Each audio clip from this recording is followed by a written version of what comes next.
Thank you for listening to the Speaking Out on Sex Abuse podcast with hosts Clara and Jimmy Hinton. If you're new to the podcast, please look us up on your favorite podcast app, subscribe, like, and share so that you never miss an episode. If you'd like to further support us, visit patreon.com/speakingout and check out the different rewards. You'll find exclusive rewards if you sign up as a patron of the podcast. Thank you for your support, and let's get into the show. Well, listeners, thank you for tuning in. Thank you, as always, to our patrons. And today we have with us a special guest and friend, Heather Snyder. Heather, welcome. Hi, Jimmy. Hi, Clara. Thank you. Hi. We're so happy to have you with us today. Yeah. So I'm just going to read off Heather's bio. I know, Heather, I know what you do, but for our listeners' sake, I'm going to read this. So Heather is a counselor and advocate at Victim Services in Somerset County. So she's right here in our town. She's been there for 5 years, working with children, teenagers, and adults who've been sexually assaulted. And now, as of July, has been working with domestic violence survivors as well. Her passion is to fight against sexual abuse. Her passion to fight against sexual abuse comes from her past of being a survivor of sexual abuse at the hands of her youth pastor. We should say former youth pastor. Heather has made it her mission to encourage survivors to find healing and peace and to know that they're not alone, that they're loved, supported, and that healing is possible. Heather resides in Somerset County with her husband of 7 years, Dustin, her crazy lab, Kaya. I put an extra L in there, Kaya, and drum roll, her soon-to-be little baby boy, Nolan. Congratulations, Heather. Yes. Thank you very much. And this is baby number one. Baby number one, yes. I'm excited for you guys. Yes. Thank you. We're very excited as well. So anxiously awaiting his arrival here in January. So. Yeah, that's awesome. And so I think it's important, Heather, for our listeners to know too, that you and I have collaborated quite a bit, and I've shared, and by share, I mean puke a lot of ideas your way, and we've had a lot of back and forth, and I've really relied on your wisdom and your expertise. And we've been friends now probably for as long as you've been at Victim Services, probably for 5 years. Yeah. So that's exciting. And I don't know, it's just cool to have other people to link arms with, and the fact that you're local makes it that much more important and cool. Yes. I always make sure that people know not just about Victim Services and the resources that I provide, but also the amazing resources that you provide, because you have educated me so much. And your story, has inspired me, again, being a survivor as well, by someone in the church. I was just always very encouraged by how you handled that situation. Yeah. And, knowing that there is somebody out there fighting the good fight too.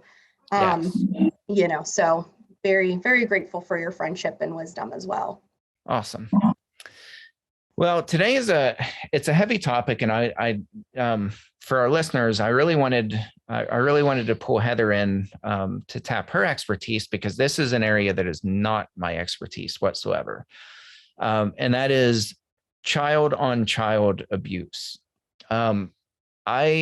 I get so many messages. I don't know about you. I do, and as Jimmy says, I am not educated by far on this topic. So we are so happy to have you here as our expert in this area. So really finding out. Go ahead. So nope. Go ahead, Heather. This is just a very gray, very difficult topic too, just so you both are aware, because again, I know a lot about it, but it is a very gray area, as I'm sure we'll get into as it continues. Yeah. And this is something kind of personal to me too. Things always are on different levels, but I had made a report based on information that I had received on 2 young minors for what I had thought in my mind was abuse. I went to our local police department, and Ruthie, she's awesome. And I went in and she's, if anybody's read my book, she's the detective who handled the case with my dad. She's incredible. So, because of where it happened, it would have been Somerset jurisdiction. I went in, I described everything, and I said, my heart's really heavy. I need to make this report. And she looked at me and she said, "This isn't reportable." She goes, "Jimmy," she goes, "like I always tell you, walk outside. Above the ground, there are these things called trees. Look at them and take a deep breath." She said, "What you're describing is normal child exploration."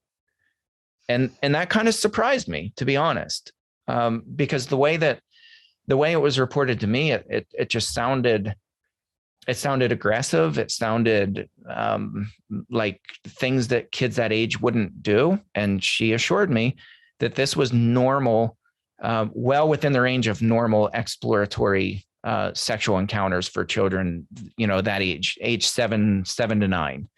Mm-hmm. So that leads me to some of these questions that people ask us. What is within, if there is such a thing as normal, and I don't know, what falls within the normal range of child-on-child exploration? And I'm sure that changes within age ranges, but, say starting with 3 to 5, 3 to 7-year-olds. Yeah. So something that is really common, especially in the younger kids, is showing each other their private parts. So specifically like, opposite genders, because usually kids figure out like, oh, boys are different than girls. Girls are different than boys. Why are they different? So there is that moment of like, well, this is what I have. What do you have? Which is a very normal curiosity type of behavior.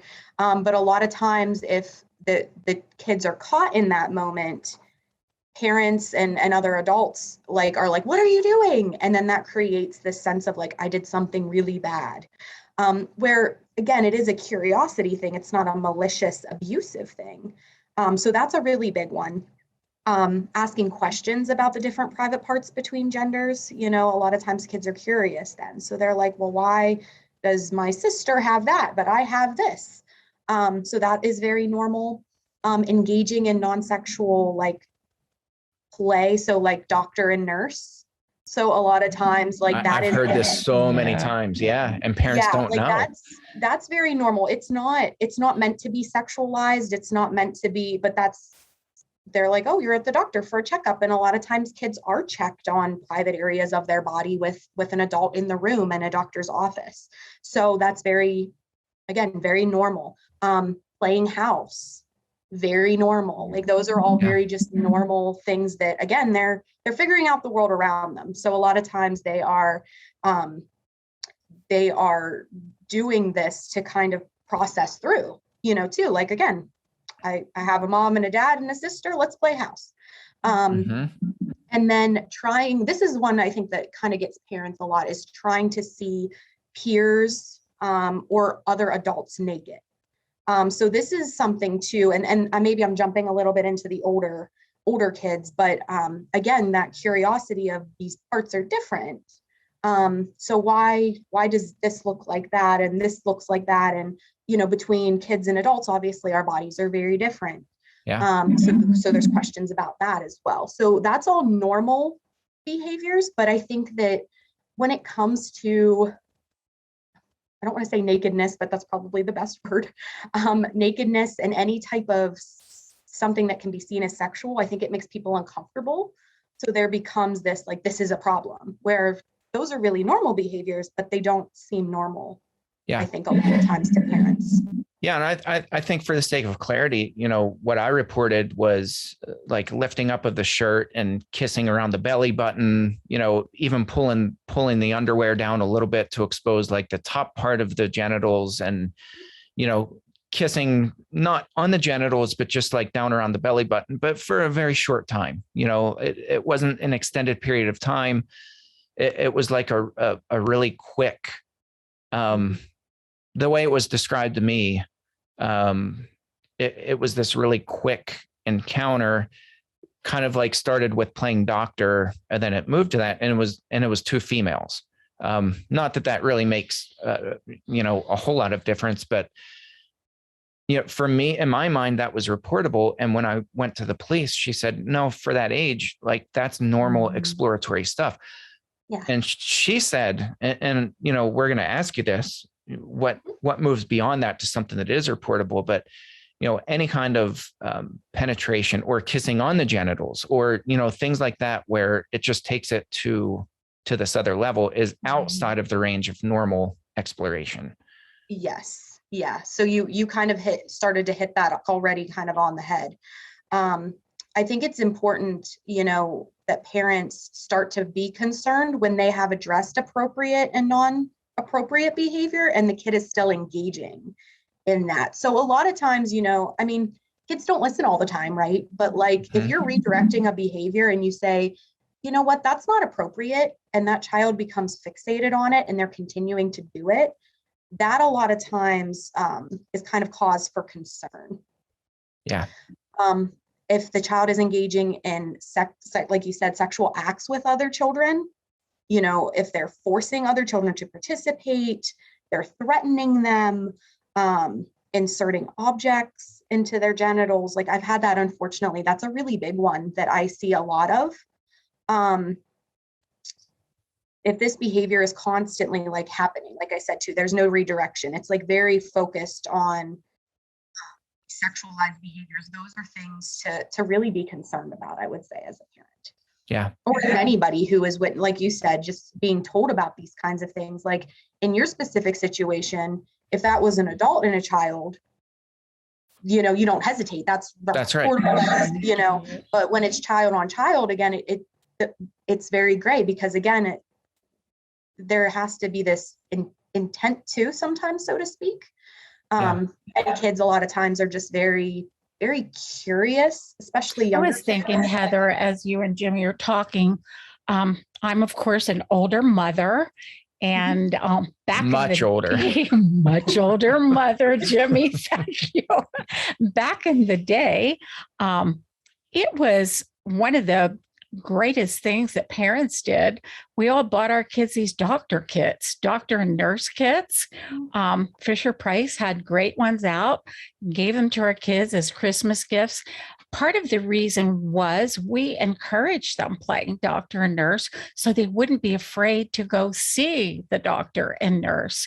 And as you're talking, all you kids, when I think back, played doctor and nurse and house and all of that. And it just was, I don't know, we would have never even thought that to be anything reportable at that time.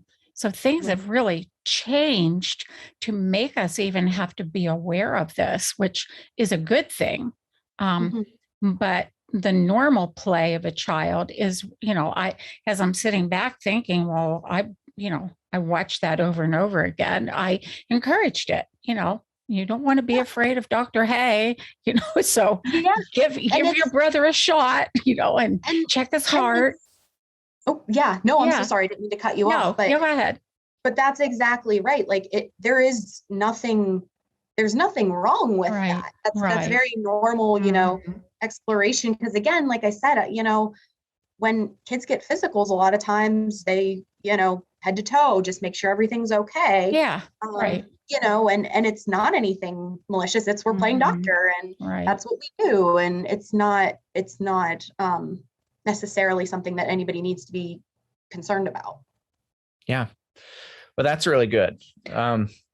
What about getting a little bit older? So like right at the age of puberty, post-puberty, into your, 12, 13, 14 year range, what falls within normal versus abnormal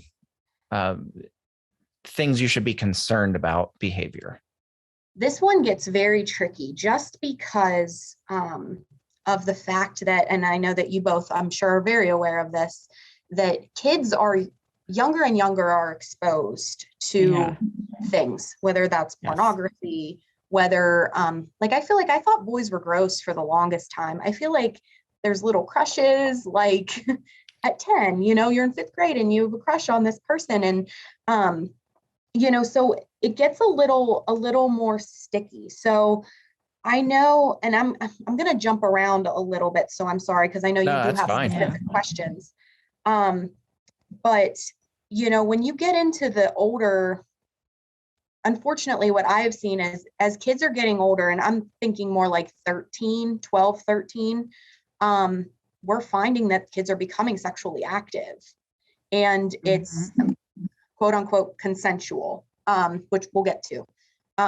So I haven't seen, like, a lot of times I'll see it with littler kids. I haven't really seen it with teenagers where it is outside of like a teen telling me they've been assaulted, or a kid saying that.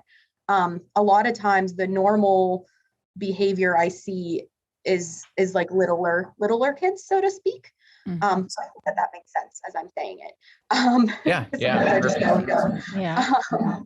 But a lot of times too, as the kids get older, they are being educated on some level too, which I think does, depending on their education. Sometimes it's school bus education, sometimes it's health class, sometimes it's the internet. So we kind of have to figure that out as we go. But, I would say the normal things are kind of exploring their own body. I know that masturbation is a very difficult subject for a lot of parents and for a lot of people in general. But that's a lot of times something that we'll see from little kids to, 17 years old. So that's kind of like across the board. And I think people don't know how to talk about it. So again, that's very normal behavior, but that is uncomfortable behavior. Because I think that that's what kind of a lot of this goes down to, is like, people don't know what is normal because a lot of this is just so uncomfortable. Yeah. So I would say that's probably, again, among older kids. Another thing too is age appropriate sexual knowledge too. Like if your 7, 8, 9-year-old is very familiar with specific sexual acts, that's not normal. So I think that's something for people to know. Like if they have specific knowledge, that is something that would cause concern. As they get older. Again, once you get in, I feel like 10 and on, unfortunately, it's getting younger and younger where kids are sexually, again, quote unquote, consensually engaging in behaviors. And that's what gets it kind of sticky. Does that make sense? Yeah. Makes a lot of sense. It does. Yeah. Okay. We have so many avenues now for children to get so-called educated in the area of sex that it's frightening. And it can happen not just by them searching on their tablets or whatever, but by accident. They can type in a word. And I know personally of children who this has happened to. And it's frightening to parents who are trying to monitor what all the children are seeing and hearing. The school bus is another avenue that is a great tool for sex education at a young age. I drove school bus. I know. Yeah. It's kids rough. sharing. Yeah. I mean, this was, Right. this was what, 15 years ago or 15 years ago. And kids were back then had phones and they were sharing porn with each other, So yeah, and a in lot middle of school. times, and a lot of times kids, I know I don't know certain school districts, but I know in a lot of the districts, littler kids are on the bus with these high school kids. they are, and that's what they're talking about. So they are exposed, and what do their young minds do with this education?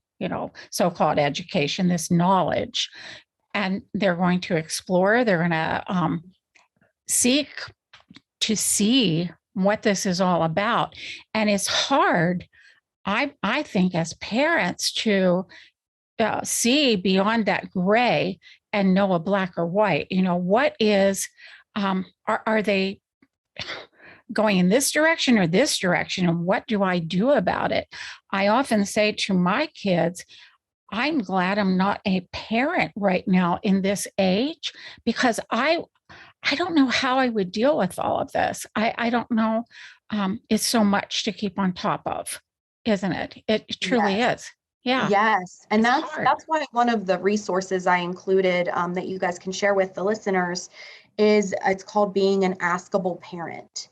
So it talks about having these kinds of conversations, because I think sometimes, and I've seen it in working here, that parents just feel so uncomfortable or so unprepared to talk about these things Right. that Mhm. they'll bring them to me or to one of my coworkers and be like, well, can you have this conversation? Mhm. Which I'm more than happy to help facilitate Mhm. that. But you kind of want to have that open communication so that when a question does come up, or if something were to happen, your child can say, you know what, like my mom talked to me about this, or my dad talked to me about this. I'll ask them about this. You know, it kind of helps facilitate those conversations, because it is difficult. You know, I'm not in that parent role yet, so to speak. But it's a different world. Mhm. Generation to generation. So, and again, Sure. everything is so accessible. Pornography Right. is so I mean, accessible. it's just everywhere. Yeah. Mhm. So I remember, I mean, even I believe it or not, I grew up before the internet. Whoa, Jimmy. And I remember getting in trouble for saying something. It was, and now I remember what it was, and I can't repeat it on air because we would have to bleep it out like we did the last episode when I said something.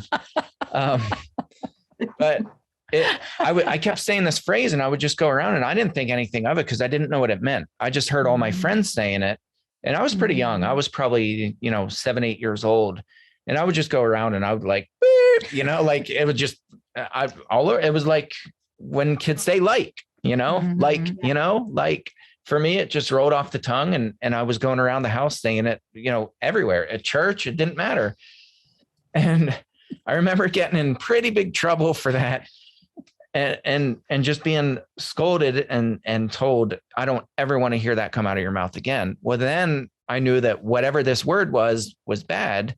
But that exposure and having knowledge of things that's beyond your scope doesn't necessarily mean that you've been abused. In my case, I wasn't abused. It was older kids who were going around who are just incredibly vulgar, incredibly vulgar when it came to sexuality. Well, and I think that there's an age appropriate way too, that when you do find out, oh, that's not a good word, not that there needs to be this full on like conversation of everything, but maybe, well, this is why we don't say things like that, and kind of leaving it more of an explanation, because I think then what happens too, or can happen, you're like, oh, that's a bad word, I shouldn't say that word. But like, I wonder why I shouldn't say that word. And it kind of does pique that curiosity then a little bit more, especially when you're little and you hear older kids saying it. Yeah. Well, the irony in that is that it was my dad who scolded me for it. So it wasn't her. You say that. Yeah. I mean, I don't even think you were aware of this. Probably not. Yeah. That's the irony in that, is that the sexual predator was the one who was correcting me. Yeah. And really harshly too. So, it's just, I don't know. There's so much gray though. Like as a parent, I mean, there are times when luckily I didn't think anything of it, but all of our kids have taken doll babies and flipped them upside down and pulled the dresses to see what's underneath, like, that's just curiosity. Right. And it's pure curiosity. And I don't know. There's so many areas that I think parents really struggle with. What crosses that line to where something becomes now, one, an issue of concern, and two, something that's reportable? I think, Heather, something you said, where objects are used, where force is used, where language is used that is far above what a 6 or 7 year old's language would be. These are all key points. And the persistence, and not stopping from being told to stop. Dominating idea that, this is something I am interested in, and those are all, I think, really big reminders that something's not right. Something isn't within the norm with that. And that's helpful. It's not always 100% accurate, but it sure is helpful. Right. Because you're right. It does get confusing, I think, for parents and for anyone, like you're saying, between what's reportable, what is exploratory, what is actually like a concerning thing. And I wanted to kind of have those bullet points of like, these are things to look out for, because they are things that we've seen here too at the agency. So I think it's kind of important to know that, you know, it does take that turn from that curiosity kind of, it can be threatening. It can be a lot of things. And a lot of times, and I'm sure you both know this, it comes from an adult who is perpetrating on that child, who is then perpetrating on another child. You know, that's where a lot of that behavior then comes from. But I think it is important for parents to know there is a level of concerning things to look out for. You know, if you are questioning, is this normal? Is this not normal? Yeah. Well, that's incredibly helpful. And, you know, while we're talking about the age of puberty, even maybe a little bit younger and then on older, this issue of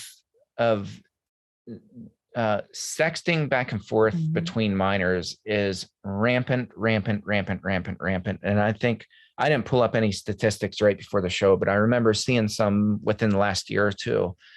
And, you know, it is the majority of especially females are going to be solicited for photos starting from a young age, starting at the age of puberty or even younger. I look around, my 11-year-old daughter is literally the only child in her class that does not have a cell phone in her hand. She's the only one. Out of all of her friends, they all have access, and I don't know what parental controls they have on them, but this day and age, it doesn't much matter because you said the kids are so smart. They can find ways around it. So all these kids have so much access in their hand, in the palm of their hand, literally. What do we do with this? Maybe describe the illegal nature of it, because I had a detective in California who attended one of my trainings, and she was phenomenal, like a wealth of knowledge. And she told me point blank, and that was the first I'd ever heard this. This was several years ago. She said, it is absolutely illegal for minors to send nude photographs to each other or videos. She's like, period.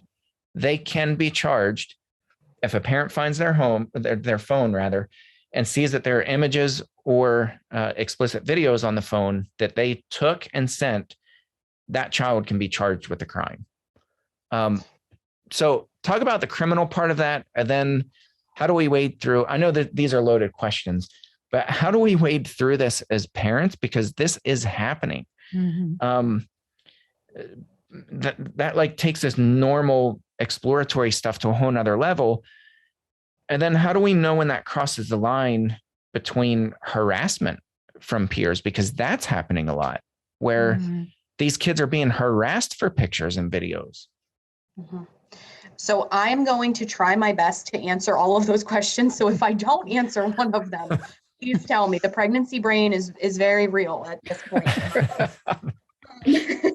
So, I mean, first and foremost, and you guys may know this, you may not know this, but actually a child can be charged as young as 10 years old. I did not know that. I did not know that either. Yes, as young as 10 years old. Will they? Probably not. You know, I will say I've seen, you know, older, not that young, and I'm going to get to that too, because I'm going to get into consent and all of that. So if you think about that realistically, and you said your daughter's 11, and, you know, let's just for argument's sake, you know, that's going on, the sending, the receiving of pictures. If you're sending the pictures, you can be charged with distributing child pornography, which I believe is a felony. I could be wrong. I'm not an investigator, but it's a pretty serious crime. And if you have possession of it, even just the picture on your phone that you took, you can be charged with possession of child pornography. And law enforcement won't hesitate to charge juveniles. They're not just looking at adults, they're looking at juveniles as well. Because in the age that we live in now with Snapchat, with social media, I know that there are other apps out there that I'm sure do a lot of the similar things. Yeah. You know, I think that unfortunately our parents, as well as the teenagers, sometimes are just not educated that when you send something like that, just because you delete it, just because it says it disappears, just because, you know, the person said they didn't save it, doesn't mean any of that is true. Law enforcement can subpoena Snapchat for those records. Snapchat has, and when you agree to their terms, I believe there is something that, like, in the cloud of Snapchat, wherever that is, they can get those photographs back. So I use Snapchat just because that's the big one that people say, oh, you know, it disappears after 10 seconds, so it's not a big deal. But that's not exactly true. You know, there are ways, as we were talking a little bit earlier, there's ways to take photographs of a picture and the other person have no idea at all. So I think it's really important that teenagers specifically know, you know, if you do engage in this behavior, you can have serious consequences to it. I've seen it happen. Even again, in our little small county, these things do take place. And I think for parents, I think it's really important to educate themselves on what is out there and what is going on. You know, I know no kid likes their parent to be in their business and on their phone and looking through things and being quote unquote nosy. But I think it's important to know what your kids are doing and what's going on and being educated on what's out there for them to be doing. And there are enough tools that parents can do that. I mean, our daughter has, I mean, this is a whole nother episode in itself, but, you know, she has a tablet. We gave her a Google Voice number, which is attached to my account. I have it set up so that she's using Google Voice where she can call her friends, she can text her friends, but then I also have it, I have it set up so that I receive an email for every single text message that's sent or received, which is a pain in the butt because her friends blow up her phone, her tablet. But I don't care. And my daughter knows that. Like, it's no secret to her. She knows. In fact, she takes my phone sometimes if she doesn't have her tablet. And she, like, we were at a football game the other night and she wanted to text her friend to find out where they're sitting. I have the app on my phone, Google Voice, and it's attached to her Google number. So it's all her conversations. So she took my phone. There are all the text messages that she's ever sent or received on my phone. She knows that. And it's so normal to her that in her mind, they're like, it's not a big deal. You know, I think that is so crucial for parents to learn things like this. I don't know how to do what Jimmy is talking about. If I was a parent of young ones today, I would need to be educated on that. I would need to know how to do that because, in all honesty, kids can pressure you so bad. They want to be part of, you know, being able to text, being able to talk to their friends. And I get it. Before we used the telephone, I mean, it was, you know, we had a wall phone and we just talked that way. You could hear what was going on because the phone was in a central location. I am going way back. Remember her phone in the kitchen? The old rotary dial. Yeah. But it was a safety thing, really. Now there's such privacy and kids are allowed to take their phones to school, which blows me away. So they have access to this all the time. But parents need education on this kind of stuff. Yeah. That is one of the greatest safety measures I can think of when a child knows, number one, my parent is doing this, number two, because they care. And I think that's the overarching thing. They really care. Your daughter knows You are monitoring for a reason. It's to help. Yeah, but it's not even safe. framed that way. It's just, it's so normalized that for her, that's just how the technology It works. is, That because every we've done message that. incoming Yeah. and outgoing Mhm. goes across my phone, period. She like, it's just normalized, and we never made a big deal about it. We didn't tell her like, don't you dare ever send anything. Like, she just knows That's that how it is. every message comes across my phone, period. Which is a good place to start, right? Mhm. Because realistically, I think what can happen too is, parents kind of allow behavior until they find out about said behavior, and then they put all these rules in Right, place, which right. kind of backfires, Yes. because then, Yep. this isn't the norm. Like, why are Mhm. you doing this? Why are you being Right. this way? Right. Where she doesn't know any different. So for her, like you're saying, this is just what it should be. It's Yeah. a norm for her, but for the average child, that would not Right. be. Wouldn't, Well, and you know, real, yeah. And if you think in about real it, life. Yeah. right. Yeah. And if you think about it, kids are given laptops, Kindles, whatever it is, Right. like very young, like Oh, 1 yeah. or 2 years old, like, Mhm. oh, here, take this. So Right. you're occupied. So what that then creates in my mind is, okay, so from very early age, very early, kids are figuring out how these things work Oh, and yes. getting around things. I know when I was in high school, we had, firewalls, and we were able to break through them. Like, Mhm. we were around the Yeah. technology long enough that we were like, Right. this isn't really blocked. Yeah. Yep. And I think as kids, again, younger and younger, are given electronics that maybe don't have any blocks on them. I know parents that it's kind of a babysitter for them. We remove all web browsers, so none of our kids' devices have any browsing capacity whatsoever, period. So, but they can still use the internet. If they want to search for things, we have our family laptop, and that is our kids just know. And again, it's just normalized. They don't know any different. That's just the way things are. But if they want to look for something on the internet, they have to ask us first. And then, I think what Heather is saying is that's normal for your kids because it's been from the beginning. The average kid are given a phone, a tablet, an iPad, a Kindle, and it's like, occupy yourself because I'm busy. Watch a movie, play a game. Even the games that are available, oh my, there are very sexual games for very young kids that even when you're monitoring, if you're not watching what they're seeing, whoa, they're undressing, they're doing all kinds of things. There was a game on my iPad that kids put on it, grandkids, and I'm watching this one night and I thought, oh my goodness, this has to go. It has to go. There were all kinds of things in this game that they shouldn't be seeing and playing. So yeah, we need to be educated big time, constantly. I agree. And I think that that's the biggest issue a lot of the times is parents don't know, kids do know. Yeah. And they're able to kind of get away with it because their parents don't know any different, Right. I love my mom, but she just figured out Amazon and how to order stuff. So she's been having a great time.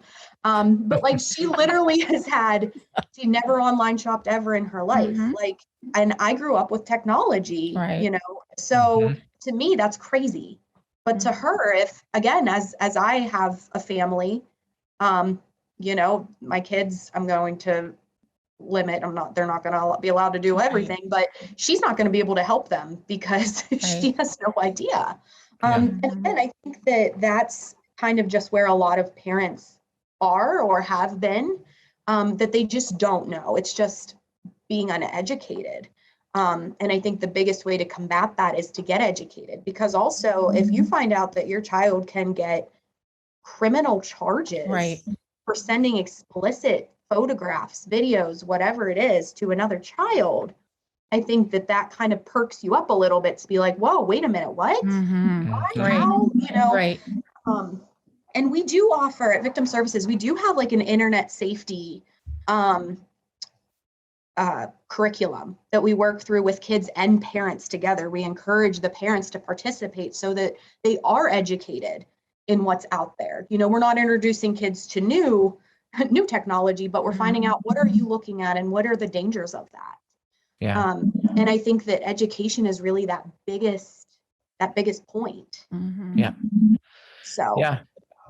Well, I think for time's sake, I want to hit on a couple of these big key points. Consent. This is a big issue. Is there ever such a thing as consent when talking about child-on-child sexual encounters? So this is, I actually looked at so one of our bigger funders is called the Pennsylvania Coalition Against Rape, or it's called PCAR. They have it all listed out, which was wonderful, because unfortunately not that these laws change a lot, but again, there's a lot of gray area. So this is not entire gospel truth. I know that it's very accurate, but I might not be able to answer any additional questions. So children less than 13 years of age cannot grant consent to any sexual activity. So there is no consent. So child on child, 2 8-year-olds, 2 9-year-olds, there's no consent that's possible. They're under that age of consent. Where it gets a little tricky is teens that are between the ages of 13 and 15 cannot consent to any activity with anyone who is 4 or more years older than them.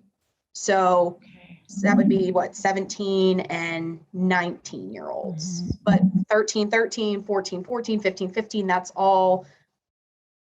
It's where it gets sticky, because can you really have consent? No. But will someone be charged? I don't know. Like, that would depend on, what happened and a lot of other investigative things that I don't really know a whole lot about. Sure. But the legal age to consent to sexual activity with anyone is age 16.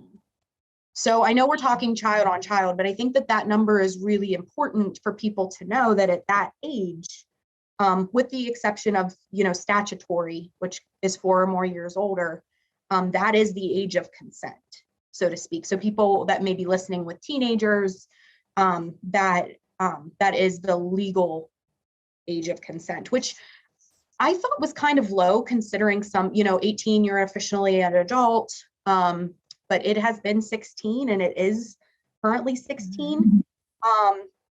And the only, like I said, statutory is the only thing that at that age, but also if there is a person who has authority over them at 16. So if it's a teacher, if it's, a pastor, if it's somebody who has authority over them, that is also when there can be a question as to consent, because of that power imbalance. So I know that's not like the perfect answer, but like essentially under 13, there can be no consent, period. Yeah. And unfortunately, I see this a lot I've seen it actually a few times with 12-year-olds specifically. I don't know why 12, but 12-year-olds that are absolutely head over heels in love with their 17-year-old boyfriend. And they're like, well, I said I wanted to, so that's not assault. That's not abuse. And I'm like, actually it is, because legally you can't consent. So it doesn't really matter what you say you want to do or don't want to do. There is no consent role. I think that's vital for parents to know. Yeah. Because I think there's so many parents who don't know that. And they think that because they give permission as the parent for their kid to date somebody 4 years older, that all is good. Well, that's just not true. No, that's not true at all. They can absolutely be charged, that the older individual can be charged for sure. Because I think you're right. I think parents do think, well, I'm fine with it. That doesn't really matter.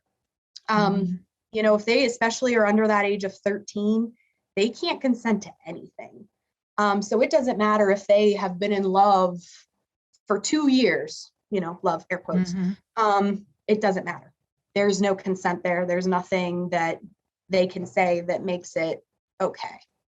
Yeah. That's real important. Yeah. Yeah. Thank you. Yeah, absolutely. I know this may be another gray area, but child sexual predators. Can we distinguish between kids who may have been abused or kids who just have been around conversation where they just have too much knowledge and their exploration, curiosity, I can't talk today, curiosity is piqued, and maybe they act out a little bit. Can we distinguish between them and somebody who is an actual child predator? And I've seen firsthand or secondhand child predators that actually had to be reported, had to go to intensive therapy because they were full on preying on other children. So can we distinguish, and how do we distinguish if we can?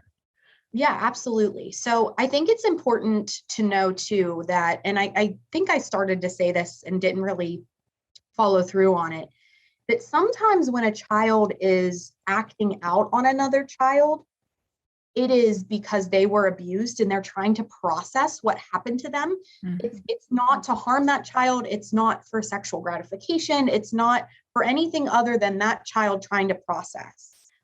Because I think a lot of times it happens a lot in kindergarten, when if one of the parents are the perpetrator of that child and that child goes to school and is with other kids, they think that behavior is normal. So they then act that behavior out only to find out, no, it's not. And then abuse is uncovered then.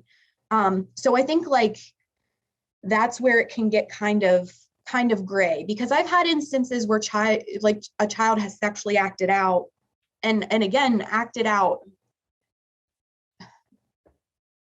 pretty, whether it's forcibly or with threats, but that was because that's what that child knew. It wasn't necessarily this methodical, thought out plan, so to speak. Sure. I think just kind of keeping that in the back of your heads. And a lot of times I tell parents that, like, sometimes when it's child on child, like, and it is an abusive situation, it might be because it probably is that child learned that from an adult. Mm-hmm. So I think that's always something to kind of keep in the back of everybody's head too. Because again, like we talked about, children are usually just very curious about other bodies and things of that nature. There is a specific term for a child who is considered, I don't want to say considered a sex offender, because that's not exactly how they do things. But in Megan's Law, which is where all sex offenders have to register, there is something called a sexually violent delinquent child. Okay. So that would be, I think, kind of like more of like where you are looking maybe at as far as like severe predatory behavior. So to get a title like that, it has to be a specific sexual act. Like they would have had to be charged with rape, which a lot of times is a very hard crime for them to charge anyone with, not just minors, but anybody. Involuntary deviant sexual intercourse, specific sexual assault. So like, for example, it is very difficult to kind of get this title for a child. Like it has to be like very severe. It has to be very specific to certain crimes. Like I know actually at our agency, I don't think there is a child that is called a sexually violent delinquent child in Cambria or Somerset. We only looked in Cambria or Somerset because that's where we work. Sure. But there was none. With that being said, that's kind of on the more severe side of things. But I've had, and again, usually it's more in that teen realm. But there people that have been charged as juveniles as sex offenders. A lot of times it is in non-consensual, a rape or something like that between a boyfriend-girlfriend situation. So I don't hope that kind of answers some of that. Yeah, I know it's tricky because there was a case, and then you get into a whole other thing with sealed records for juveniles because, Yes. There was a case in Kansas that I had been working with the parents of the victims, and it was gruesome. I mean, an absolute gruesome, brutal rape. About as violent as you could get. Both were juveniles. The juvenile offender had a record before for doing the same thing. The church had an awareness, but I don't think the church had a full awareness of what this kid's record was. And this record went back to, when he was pretty young. So he just had this long history of extreme violence, extreme sexual aggression. And, those records, because he was a juvenile, those records were sealed and protected.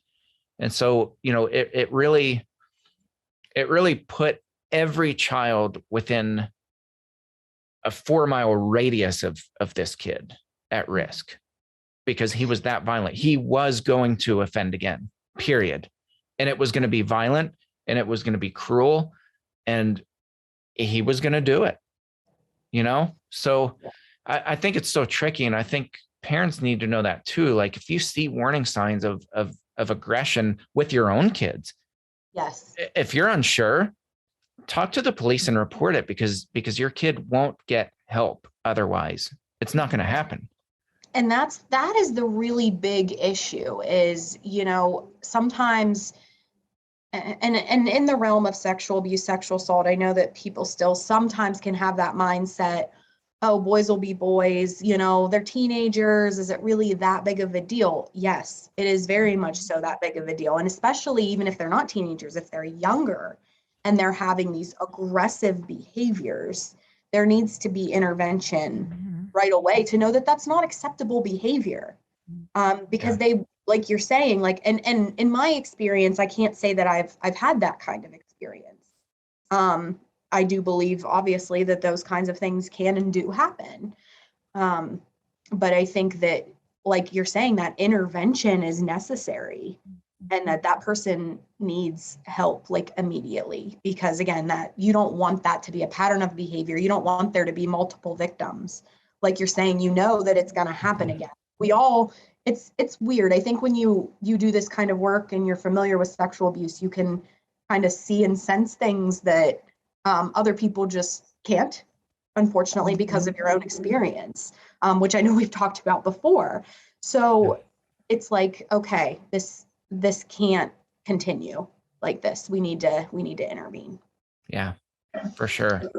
So, well, we'll talk about resources. What are resources available? I know that you mentioned PCAR. What are resources that are available for parents of victims who are abused by other minors? So the biggest resource, and sounds like Victim I'm services, myself, which I am, but here at Victim Services, so we deal, again, most of my career until recently has been sexual abuse victims specifically. And I think what parents need to know is that we provide a lot of services, from non-offending caregiver services. So for a caregiver specifically who has not offended on the child, how to help that caregiver care for this child. We could do education with the parents, with the kids, and all of our services are free and confidential. So parents can come to us. Nobody needs to know that they're here. They can call in and have confidential conversations. What is beautiful about our services is it isn't just for the victim, but it's for anyone within their family who has been affected by what happened. And a lot of times, again, if a child, I've had parents where a child is preyed upon by another child, that they will come into my office just to vent, just to talk through it, because they don't know how to process what happened. They're trying to take care of their child, but they're also trying to take care of themselves because they don't know how to walk through this. So that is a resource. We're always here for that. I don't have to tell you both that we live in a very rural area, which makes it very hard that there are limited resources. But it's a shame because you guys are such a good resource. Like I am very well traveled, and I mean, honestly, like this is not blowing smoke. Like you guys are literally one of the best resources that I've seen in the country. Like what you guys do is absolutely incredible and solid, and you have incredible bosses, and like the whole organization is just really, really, like really well staffed. Yes. No, thank you for that. I'm very, again, it sounds like a very big pat on the back and me blowing smoke myself, but I have wonderful bosses. I have wonderful supervisors, and we are always trying to make more resources, find different avenues, because again, the times are changing so much. Technology is changing so much. And we're trying to adapt with that, because these kids, like, again, sometimes I feel like some kids are more educated than I am when it comes to technology. Right. I'm like, not good. Yeah. Right. So, but yeah. So yeah, as far as parents or their children, like, again, anybody, if grandma's affected by it, you know, because she watches this particular kid, like bring grandma, like whoever can benefit from the service. We're here, we're free and confidential. So Awesome. It is awesome. It's wonderful.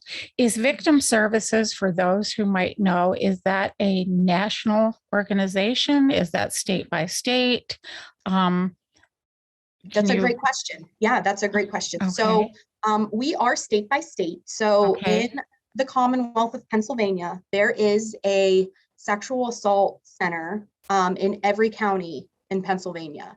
I can't say that all of our services are exactly the same. Okay.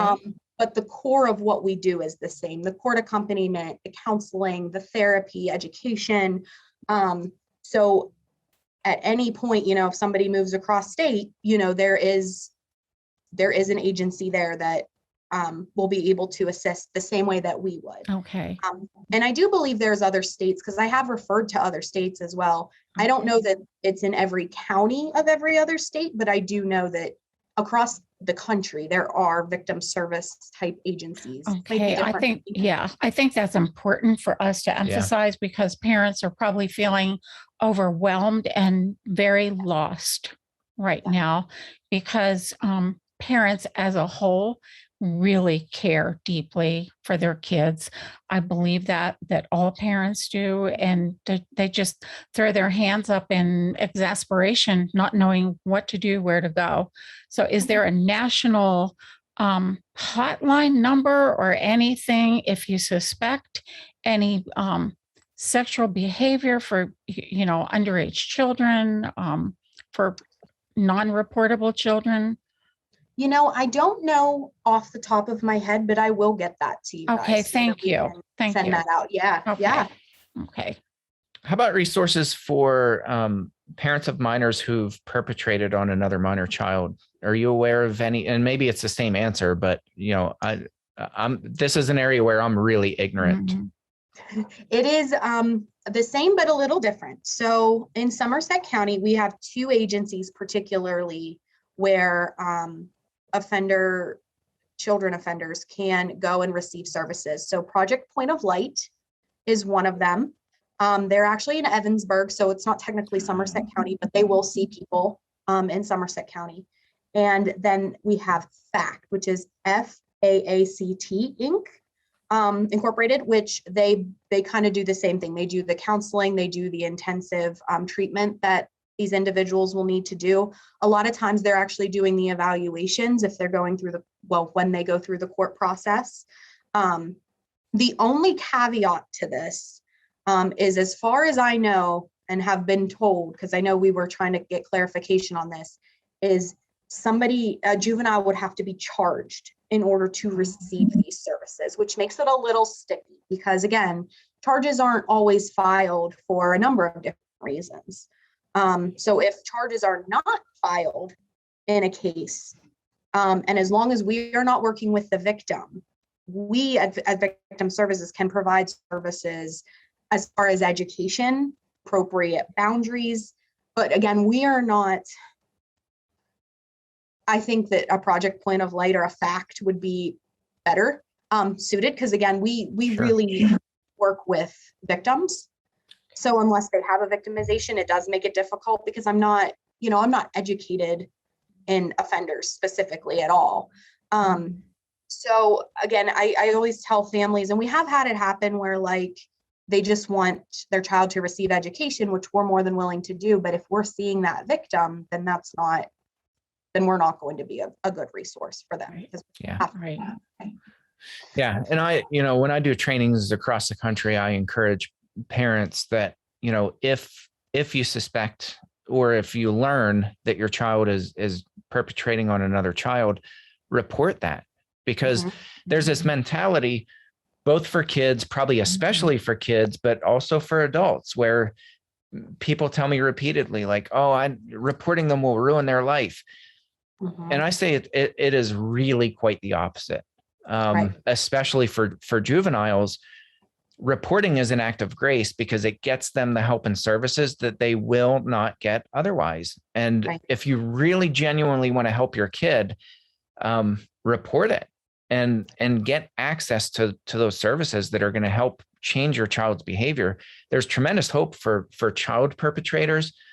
There's very little to no hope for adult offenders. So if you want to have an act of grace, do it while your kid is young and get them the resources that they need. I mean, I can't emphasize that enough. Yeah, no. And I do agree with you, because actually, in one of the questions as I was preparing to meet with you guys today, I think that it's best practice to report regardless. Even like you said, even if you're not exactly sure, and even if the police and CYS tell you, hey, I can't do anything with this, that you did your job as a mandated reporter. Yes. But also, I think it's really important to know that maybe there is something a little deeper going on that nobody knows about that can be exposed. So there's that. But like you're saying, getting that support and getting that help, like I'm not investigative. I know that neither of you are investigative. So we can do as much as we can to make that report and make sure it ends up where it needs to. And then the people that are in charge of doing that and can do that and do their job in investigating and making sure that there isn't more to the story. So I'm a big proponent, and maybe this is probably not what CYS wants to hear. So I'm sorry, but I always err on the side of reporting, because you don't know sometimes. Yeah. I mean, same with me, and I don't apologize for it. So. Yeah. I'm sure I make some people not very happy, but I would rather know that I did what I needed to do and hopefully make a difference than just thinking, it might be nothing, and then later come to find out that was a very big something. I think the information you have shared with us today, Heather, is invaluable on so many levels. Parents need to know this. Parents, we are responsible for our children. We love our children. We want to give them the best care in all areas of life. Jimmy, what you're saying about parents, take that bold step, and it is a bold step to report your child if you suspect something. I don't know, honestly, if I would have had the courage to do that. Maybe I would have. I don't know. That's a big step to do, but it's the biggest step of love that we can do. Prevention, intervention. If we can do that at a young age, there's hope. And I think if there's any big takeaway that parents need to get from this segment, is that, just don't be afraid to intervene for the love of your child, for the hope of your child. Right. That help is available. Help is here. It's available. Absolutely. And, I always tell people too, if I can't find a resource or if there's not a resource here, I will find you a resource. Right. Like that is part of my job too, is finding where can we direct you? I'm sure it would feel very powerless for a family going through this. So I do want, people to know, we're going to do what we can to help. Yes, truly wonderful. Yes. Well, Heather, thank you so much for joining us. This has been very, very good and educational for us, and I'm positive for our listeners. And this answered a whole lot of questions that I had. So thank you. Same here. Wonderful. Yeah, no, thank you for having me. Wonderful. And I would be more than happy to talk in the future and do whatever. Wonderful. Whatever to help, because I do think education is a really big key in all of this. It is. Yes. Yeah.